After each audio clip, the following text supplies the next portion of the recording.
आज आपका जन्मदिन है, कल मेरे राज्य का जन्मदिन था, बिहार का। हमें किसी ने शुभकामनाएं नहीं दी, आज मैं शुभकामनाएं चाहता हूं सब। बिहार आपका थर्ड वर्ल्ड है, इस मुल्क का थर्ड वर्ल्ड बना दिया गया है बिहार। अगर आप चाहते हैं वैश्विक पटल पर आप आगे जाएं तो आप बिहार के बगैर नहीं जाएंगे सर। बिहार बढ़ेगा, आप बढ़ोगे। माननीय वित्त मंत्री साहब, बिहार पे नजरें इनायत बढ़ाइए। बिहार को चुनाव के अतिरिक्त भी देखिए। बिहार सिर्फ वोटिंग स्टेट नहीं है।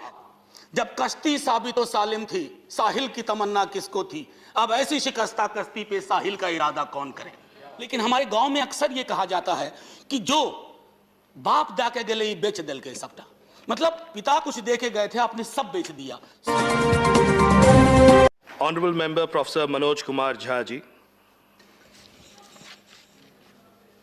शुक्रिया उपसभापति महोदय, मैं देख रहा हूं कितना दिखा रहा है। 3 मिनट दिखा। शुक्रिया उपसभापति महोदय। एप्रोप्रिएशन बिल है, लेकिन बाकी कई सदस्यों ने बजट में जो उनकी आकांक्षाएं थी उसके संदर्भ में चर्चा की है, लेकिन मैं एप्रोप्रिएशन में थोड़ा फोकस करूंगा और फिर उसके बाद एप्रोप्रिएशन को लेकर के जो मेरी पहली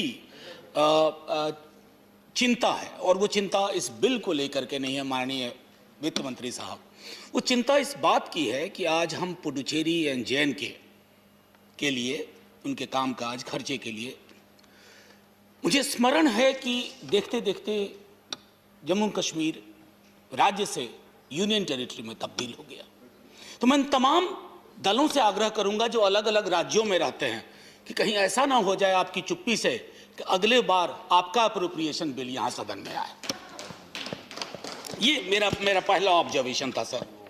सर दूसरा, आज आपका जन्मदिन है, कल मेरे राज्य का जन्मदिन था, बिहार का।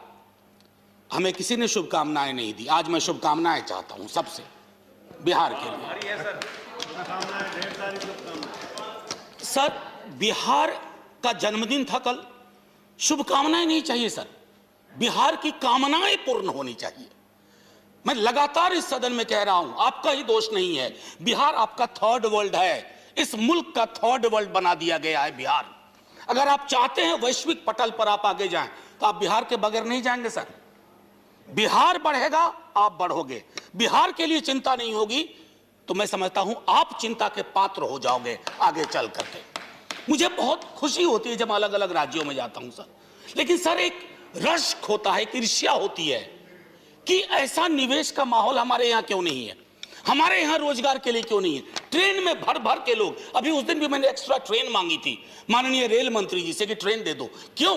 क्योंकि पूंजी के समक्ष श्रम को आत्मसमर्पण करवाना है। तो हमने आग्रह किया था, हमारे पास तो कुछ है नहीं, तो मैं आग्रह करूंगा माननीय उपसभापति महोदय, आपके माध्यम से, बड़े संजीदा लोग हैं, वैचारिक विरोध हो सकता है, लेकिन क्या वो चाहेंगे कि बिहार पिछड़ा रहे? बिहार इस मुल्क में एक ऐसी हकीकत के रूप में रहे जिसको आप देखना नहीं चाहेंगे। माननीय वित्त मंत्री साहब, बिहार पे नजरें इनायत बढ़ाइए। बिहार को चुनाव के अतिरिक्त भी देखिए। बिहार सिर्फ वोटिंग स्टेट नहीं है, लेबर प्रोवाइडिंग स्टेट नहीं है, एक राज्य है, आकांक्षाओं का राज्य है। माननीय उपसभापति महोदय, मेरी आर्थिक हालत बहुत खराब है पूरे देश की, और मुझे कभी कभी लगता है, कई दफा मैं दोनों वित्त मंत्री के चेहरे पे चिंता की लकीरें देखता हूं, और मैंने कहा था चिंता की लकीरें होनी, अरे चिंता क्यों नहीं होगी, चिंता तो होनी चाहिए, ये अच्छी बात है, हंसते मुस्कुराते रहिए, लेकिन चिंता है।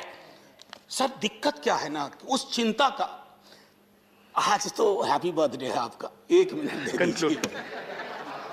मैं ये कह रहा था कि वो चिंता तब्दील होनी चाहिए इंपेरेटिव्स में और डुएबल में।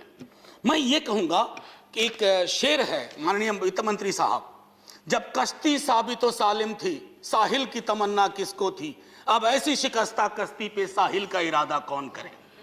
तो मैं शिकस्ता कश्ती में, लेकिन बस 2-3 पॉइंट बोलने दीजिए छोटे छोटे से, आप दूसरों को थोड़ा आपने 1 मिनट 1.5 मिनट दिया है तो आज मैं बिहार के संदर्भ में जो मैंने बात कही उसके बाकी चीजों पर मैं फाइनेंस बिल में बोलूंगा। सर अभी मनरेगा, जिसके बारे में उसको रिडिक्यूल किया जाता था कि मॉन्यूमेंट ऑफ फेलियर है, उस मनरेगा ने इस देश की जान बचा ली है सर, इस कोरोना काल में। आप मनरेगा को लेकर के एक नया दृष्टिकोण विकसित करिए, मैंडेज बढ़ाइए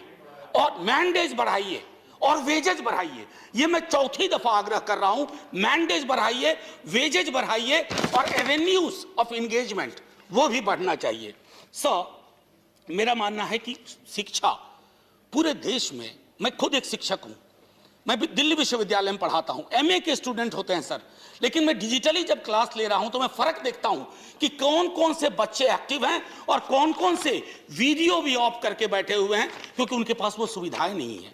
मैं चाहूंगा कि अगर हम इस निजाम में हमने बदलाव नहीं किया, इस हकीकत में बदलाव नहीं किया, 30 सेकंड दे दीजिए। 30 सेकंड, फाइन। बस 30 सेकंड, उसमें जय हिंद का भी एक हिस्सा होगा। बिल्कुल। मैं सिर्फ ये कहना चाहूंगा कि एक बार शिक्षा पर एलोकेशन पे जी सर, शिक्षा और स्वास्थ्य पर पुनर्विचार करिए।